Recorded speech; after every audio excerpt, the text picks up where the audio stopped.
पुरानी कहावत है, उतने पैर पसारिए जितनी लंबी चादर हो। क्या यही बात राजनीति में सत्ता प्राप्त करने के लिए वादे करते समय कुछ राजनीतिक दल भूल जाते हैं? देश में एक बहुत बड़ा मुद्दा ओल्ड पेंशन स्कीम को लागू करने का चलता आ रहा है।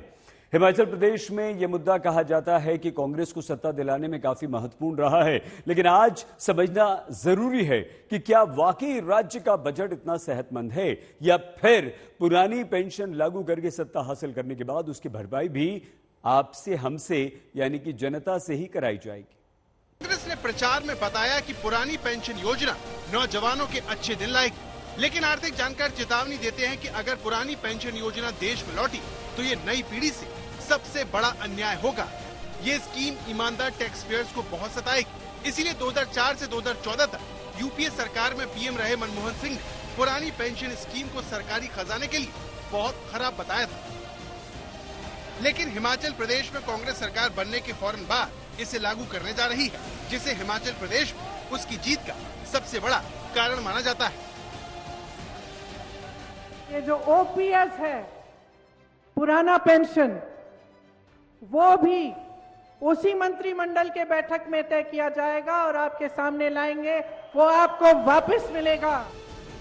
कांग्रेस की छत्तीसगढ़, राजस्थान की सरकारों की तरह आम आदमी पार्टी की पंजाब सरकार पुरानी पेंशन योजना की चुनावी रेवड़ी बांट चुकी है। लेकिन इस कदम की आलोचना करने वालों में यूपीए सरकार में योजना आयोग के उपाध्यक्ष रहे मोन्टेक सिंह अहलूवालिया भी शामिल हैं, जिन्होंने कांग्रेस पार्टी के इस कदम की कड़े शब्दों में आलोचना करते हुए कहा, अगर पुरानी पेंशन योजना को वापस लिया जाता है तो ये सरकार की सबसे बड़ी रेवड़ियों में से एक होगा। हर कोई राजकोषीय घाटे को कम करने की बात करता है, लेकिन कोई भी व्यक्ति निश्चित खर्च से छुटकारा पाने के तरीके नहीं सुझा रहा। लेकिन इस तरह की आलोचना के बावजूद 12 नवंबर को हिमाचल प्रदेश में वोटरों से अपील करते हुए राहुल गांधी ने ट्वीट करके लिखा, हिमाचल वोट करेगा ओपीएस के लिए, हिमाचल वोट करेगा रोजगार के लिए, हिमाचल वोट करेगा हर घर लक्ष्मी के लिए। आइए भारी संख्या में मतदान कीजिए और हिमाचल की प्रगति और खुशहाल भविष्य के लिए अपना महत्वपूर्ण योगदान दीजिए। लेकिन आर्थिक जानकार सवाल पूछते हैं कि अगर सारा पैसा पेंशन में ही चला जाएगा तो फिर नौजवानों को रोजगार देने और हिमाचल प्रदेश की प्रगति खुशहाली के लिए पैसा कहां से आएगा?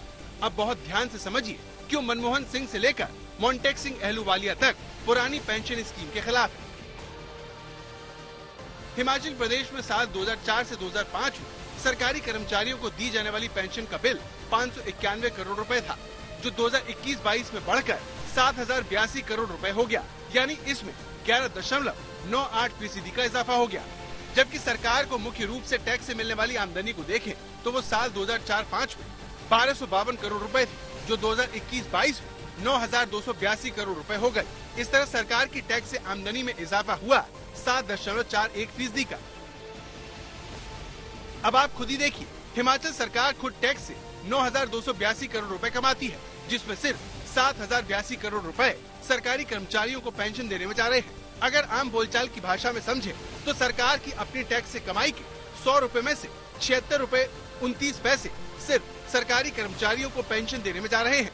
यानी नौजवानों को रोजगार देने, सड़क, स्कूल, अस्पताल, गरीबों से जुड़ी योजनाएं चलाने के लिए सरकार के पास सिर्फ 24 रुपए बचेंगे। यानी फंड की कमी की वजह से सरकार कम पदों पर भर्ती करेगी, नौजवानों को कम रोजगार मिलेगा। सब जानते हैं अर्थशास्त्र का नियम है कि अगर नई नौकरियों का, नौजवानों के लिए नौकरियों का सृजन कराना है तो इसके लिए सरकारी खर्च बहुत जरूरी है। एक बहुत बड़ा इंजन है किसी भी अर्थव्यवस्था के विकास के लिए, डेवलपमेंट के लिए। वो पैसा जो डेवलपमेंट के लिए इस्तेमाल होना था, वो अगर पेंशन देने में इतने लंबे समय तक जाता रहेगा तो इससे नौजवानों को जो नौकरी के अवसर मिलने थे वो नहीं मिलेंगे। अर्थव्यवस्था की रफ्तार धीमी पड़ जाएगी, देश का विकास रुक जाएगा। हिमाचल प्रदेश जैसे राज्यों पर पहले से बहुत ज्यादा कर्जा है। इसके अलावा वहाँ पर सरकारी कर्मचारियों की संख्या में 147% का इजाफा हो चुका है। इसका मतलब ये है कि सरकार पर पेंशन का बोझ बना रहेगा, और अगर किसी साल सरकार की आय में उम्मीद के मुताबिक इजाफा नहीं हुआ तो राज्य सरकार लोगों पर टैक्स बढ़ाएगी, जिसका खामियाजा आम लोगों को होगा। इसे राजस्थान के आर्थिक आंकड़ों से भी समझना बहुत जरूरी हो जाता है, जहां राज्य सरकार की कुल आय का 56% खर्चा वेतन और पेंशन पर हो रहा है, और इसका फायदा जनसंख्या के मात्र 6% हिस्से को हो रहा है। बाकी बची 44% आय जनसंख्या के 94% लोगों पर खर्च हो पा रही है। सवाल यह है कि ये कहां तक सही है।